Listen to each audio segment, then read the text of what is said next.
Bienvenidos a Meditaciones Teoterápicas. Aprendamos juntos una nueva enseñanza en la palabra de Dios para aplicar a nuestra vida diaria. Meditaciones Teoterápicas. Amigos, familias en general, muy buenos días. Es un honor estar con ustedes nuevamente en Meditaciones Teoterápicas. Seguimos una secuencia muy importante en la que estamos estudiando el libro de Filipenses. Bueno, vamos a encontrar una cantidad de enseñanzas muy importantes para cada uno de nosotros, ¿no? Bueno, entendamos algo fundamental. Inicialmente, pues, el tema tiene un compendio muy especial, sobre todo esos dos capítulos, que son 2 y 3 del libro de Filipenses.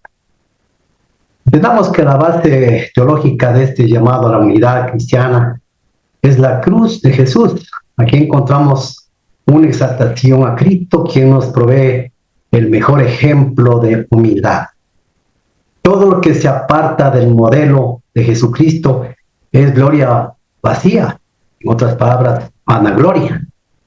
Bueno, añadimos también el capítulo 3, que tiene un carácter polémico por el apóstol, ataca a los judaizantes que desean mutilar a los creyentes de origen gentil. Pablo se presenta a sí mismo como un judío ejemplar que logró escalar altas posiciones de su religión, pero sin embargo dejó todo por el Señor Jesucristo. Qué hermoso es esto, ¿verdad? Bueno, hablemos sobre un éxito de victoria espiritual en este caso.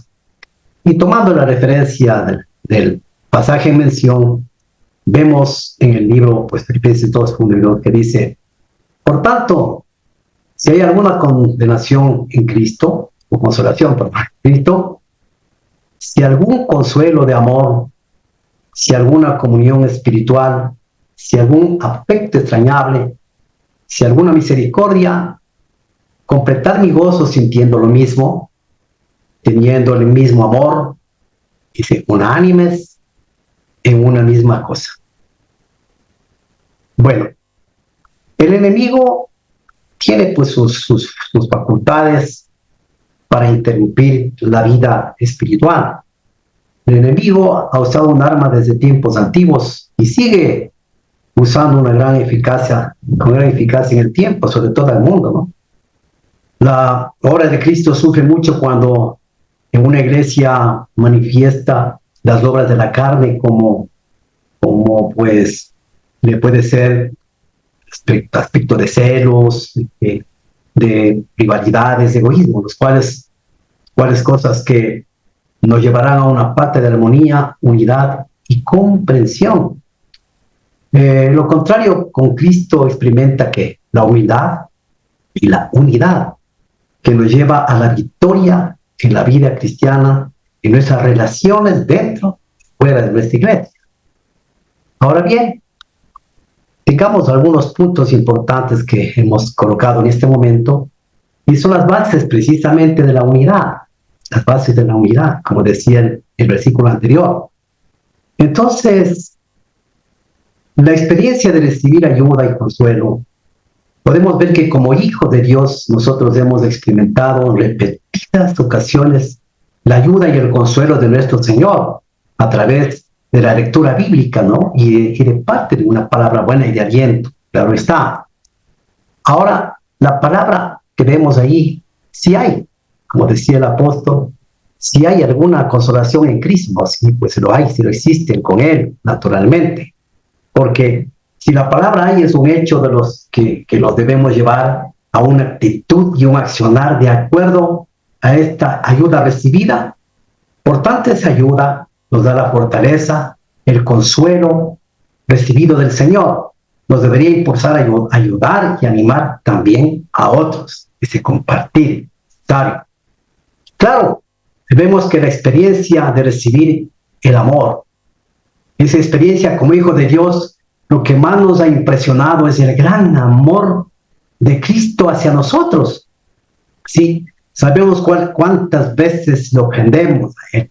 Sin embargo, todos los días de nuevo nos rodea y nos fortalece con su gran amor. Bueno, estas cartas sí que son ideales que estamos en este momento compartiendo. En segundo lugar, buscar la unanimidad. Eso es lo que dice el pasaje.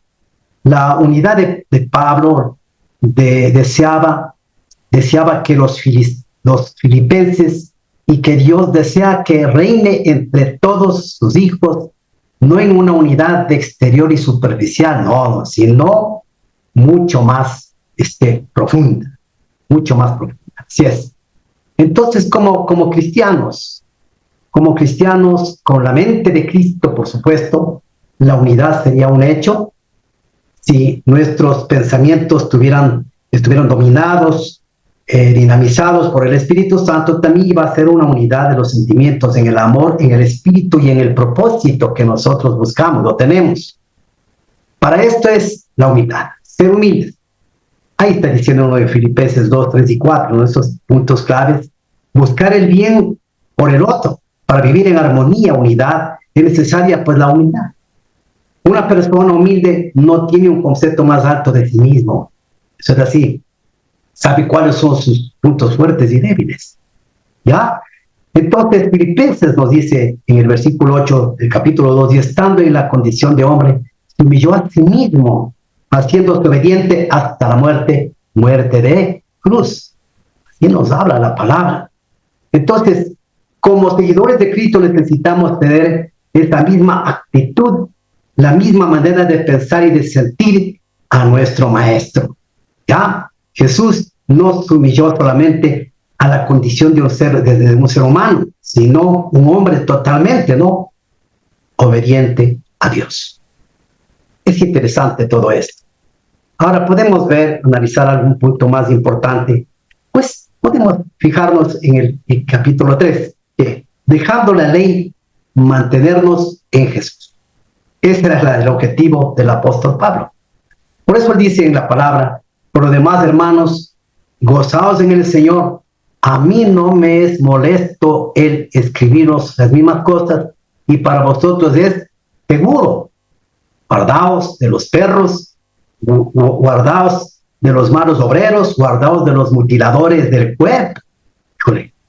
Porque nosotros somos la circuncisión, dice, los que en espíritu servimos a Dios y nos gloriamos en Cristo Jesús, no teniendo confianza de la carne o en la carne.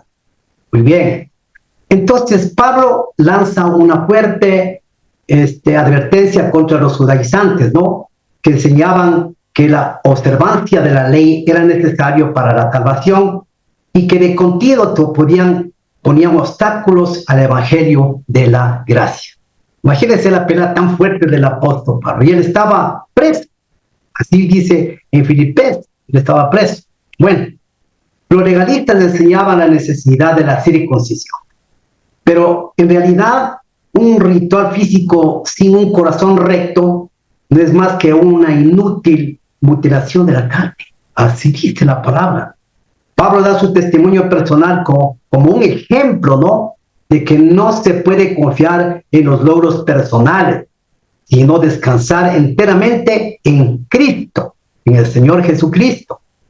Ahora dice así: aunque yo tengo también en qué confiar en la carne.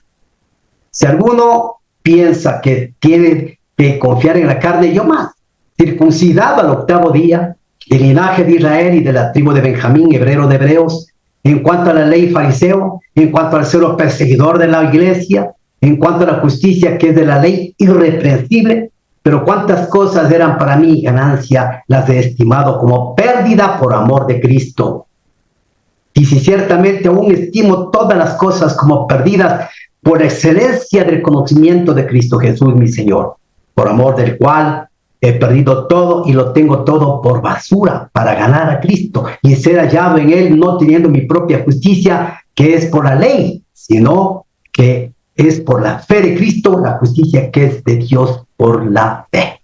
Sí, la fe. Entonces, el conocimiento de Cristo Jesús por Pablo encierra no solamente una comprensión intelectual, sino un conocimiento experimental que surge de su comunión personal con el Señor, ¿no? Entonces, en contraste con la vida actual, todo lo anterior, él dice, es basura.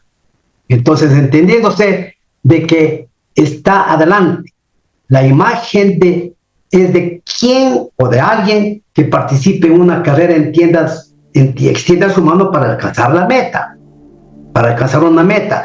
Al contrario de los judaizantes, otros falsos maestros tergiversaban la libertad cristiana ante la ley al tomarla como licencia. ¿Para qué? Para justificar su pecado. Así vemos, ¿no? Pues sí, familia. Creo que el camino de la victoria y la unidad de nuestra iglesia es el camino que Jesús nos trazó. Una vida de renuncia, ¿cierto? De servicio, de renunciar a lo malo, claro, humildad y obediencia incondicional. Entonces, ya que como creyentes de Cristo hemos experimentado la ayuda y el consuelo del Espíritu Santo y el amor y la misericordia del Señor Jesús, también debemos mostrar esas mismas cualidades a los demás, vivir en unidad y en armonía.